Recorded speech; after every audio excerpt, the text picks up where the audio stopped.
Israel পুরো মুসলিম বিশ্বের জন্য হুমকি, এমনটাই মন্তব্য করেছেন পাকিস্তানের প্রতিরক্ষা মন্ত্রী খাজা আসিফ।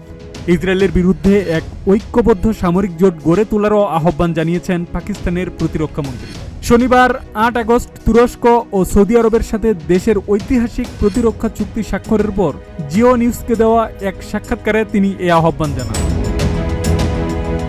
সাক্ষাৎকারে খাজা আসিফ জানান, ইসরায়েলের বর্তমান আচরণ এবং ঐতিহাসিক ইতিহাস পর্যালোচনা করলে দেখা যায় যে 1947 বা 48 সালের দিকে একটি অবৈধ রাষ্ট্রের জন্ম হয়েছিল, যা মূলত বেলফোর ঘোষণার ফসল। তিনি আরও বলেন, সেই সময় থেকেই লড়াই অব্যাহত রয়েছে এবং ফিলিস্তিনিরা প্রতিরোধ চালিয়ে যাচ্ছে।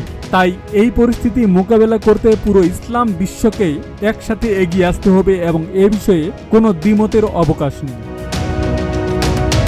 পাক প্রতিরক্ষা মন্ত্রী স্পষ্ট করেন, ফিলিস্তিনের জনগণের আশা আকাঙ্ক্ষা অনুযায়ী সমস্যার সমাধান না হওয়া পর্যন্ত এই সংকট স্থায়ী হবে। তিনি জোর দিয়ে বলেন, ইসরায়েল রাষ্ট্রের ফিলিস্তিন বিরোধী ও ইসলাম বিরোধী চরিত্র কখনোই বদলাবে না, সেখানে যেই ক্ষমতায় আসুক না কেন। তারা সবসময় এক মুসলিম দেশকে অন্য মুসলিম দেশের বিরুদ্ধে উস্কে দেওয়ার কাজ চালিয়ে যাবে। আব্দুস সালাম, প্রজন্ম 24।